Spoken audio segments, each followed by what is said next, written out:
എല്ലാവർക്കും നമസ്കാരം. ഈ കാണുന്നത് അഗസ്ത്യർ ചീര എന്ന് പറഞ്ഞ ചീരയുടെ പൂവാണ്. ഇത് തോരൻ വെക്കാൻ നല്ലതാണെന്ന് പറഞ്ഞ് എനിക്ക് ഞങ്ങൾ അടുത്തുള്ളവരോട് കൊണ്ട് തന്നതാണ്. നിങ്ങളിത് കേട്ടിട്ടുണ്ടായിരിക്കുമല്ലോ അല്ലേ? നിങ്ങൾ പലരും ഇത് കണ്ടിട്ടും ഉണ്ടായിരിക്കും. ചിലപ്പോൾ നിങ്ങൾ കറി വെച്ചിട്ടും ഉണ്ടായിരിക്കും.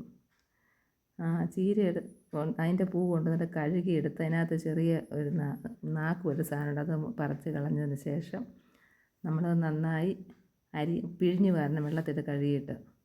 എന്നിട്ട് പിഴിഞ്ഞ് അരിയണം. നന്നായി ചെറുതായിട്ട് അരിഞ്ഞ് അത് നല്ലപോലെ സവാളയൊക്കെ അരിഞ്ഞിട്ട്, സവാള നമ്മൾ ഒന്നോ രണ്ടോ എത്ര നമുക്കിഷ്ടം പോലെ, നമ്മുടെ സ്വാദം നമുക്കിഷ്ടം. ഒരുപാട് ഉള്ളി ഇടുന്ന ഇഷ്ടമുള്ളവരുണ്ട്, അവർക്ക് അങ്ങനെ ഉണ്ടാക്കാം. ചെറിയ ഉള്ളി ഇട്ടാലും നല്ലതാണ്. ഞാൻ ഇതിനകത്തിപ്പം ഇത് കുറച്ച് ചീരപ്പൂവേ ഉള്ളായിരുന്നു, അതുകൊണ്ട് ഞാൻ ഒരു സവാള ഇട്ടുള്ളൂ. പിന്നെ ഒരു 2 പച്ചമുളക് ഇട്ടു. നിങ്ങൾക്ക് പച്ചമുളക് അതിൻ്റെ ഉള്ളി നിങ്ങളുടെ ആവശ്യം നിങ്ങൾക്ക് ഇടാം.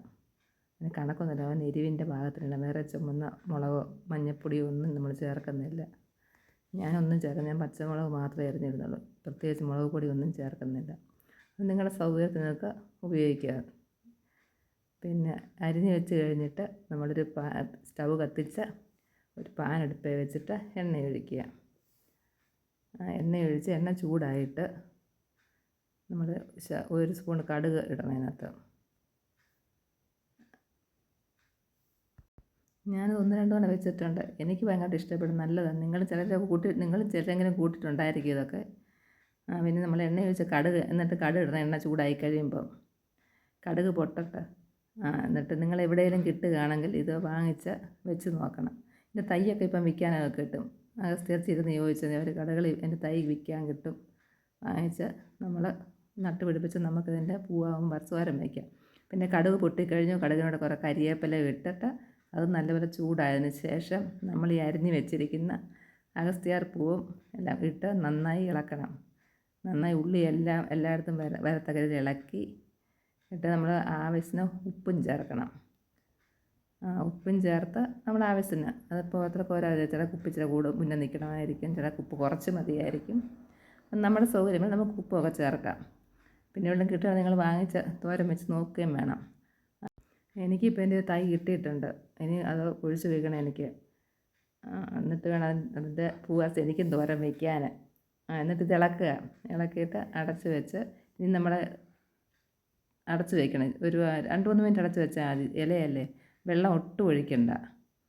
അതിന് ഓൾറെഡി അതിനൊരു വെള്ളമയം ഉള്ളതാണ്. അതുപോലെ നമ്മൾ വെള്ളത്തിട്ട് പിഴിഞ്ഞും കൂടെ വാരി വയ്ക്കുമ്പം ഉപ്പ് ഇടുമ്പോൾ ആ വെള്ളം ഇറങ്ങി വരും. അതുകൊണ്ട് ഒട്ടും വെള്ളം ഒഴിക്കാതെ ഒരു 2-3 മിനിറ്റ് അടച്ച് വെച്ച് മൂടി തുറന്ന് തേങ്ങ ഇട്ട് ഇളക്കിയിട്ട് തേങ്ങ ഒന്ന് അടച്ച് വയ്ക്കണം. തേങ്ങ ഒന്ന് വേകാൻ വേണ്ടിയിട്ട് ജസ്റ്റ് ഒരു 2 സെക്കൻഡ് അടച്ച് വെച്ചിട്ട് അടപ്പ് തുറന്ന് ഒന്ന് നിരത്തിയിട്ടാൽ മതി. നിരത്തിയിട്ട് ഒന്നുകൂടെ വെള്ളമൊക്കെ വലിഞ്ഞിച്ചൊന്ന് ഉണക്കിയെടുത്ത് നമുക്ക് ഉപയോഗിക്കാം. ഞാൻ തേങ്ങ ഇട്ട് 1 മിനിറ്റോളം അടച്ച് വെച്ചു. എന്നിട്ട് മൂടി തുറന്നു ഇളക്കി നിരത്തിയിട്ട്. ഇത് ഷുഗറിന് നല്ലതെന്ന് പറയപ്പെടുന്നുണ്ട്. അതുപോലെ നല്ല ന്യൂട്രീഷനാണ്, വിറ്റാമിനാന്നൊക്കെ ഇങ്ങനെ പറഞ്ഞു കേട്ടത്. എനിക്കതൊക്കെ അറിയത്തില്ല, അത് പറയും ഇങ്ങനെയൊക്കെ നല്ലതാണെന്ന്. അതൊന്നും വെച്ച് ഞാൻ പൂവായിട്ട് നല്ലപോലെ അരിഞ്ഞ് പോകും. അത് ഞാൻ ഉപ്പ് സ്വല്പം ഇട്ടുള്ളൂ. എന്നിട്ട് ഇച്ചിരി ഉപ്പ് കുറവുണ്ടായിരുന്നു നോക്കിയപ്പോൾ ഞാൻ സ്വല്പം ഉപ്പ് കൂടി ഇടറി. ഇനി നമുക്കൊരു പാത്രത്തിലോട്ട് വിളമ്പി അത് സെർവ് ചെയ്യാം. ഞാനിതോടെ കഴിച്ചിട്ടുണ്ട്, നല്ല ടേസ്റ്റാണ്. നിങ്ങൾ വെച്ച് നോക്കാൻ, നിങ്ങൾക്ക് നന്നായിട്ട് ഇഷ്ടപ്പെടുക. ചോറിൻ്റെ കൂടെ കൂട്ടാൻ വളരെ നല്ലതാണത്.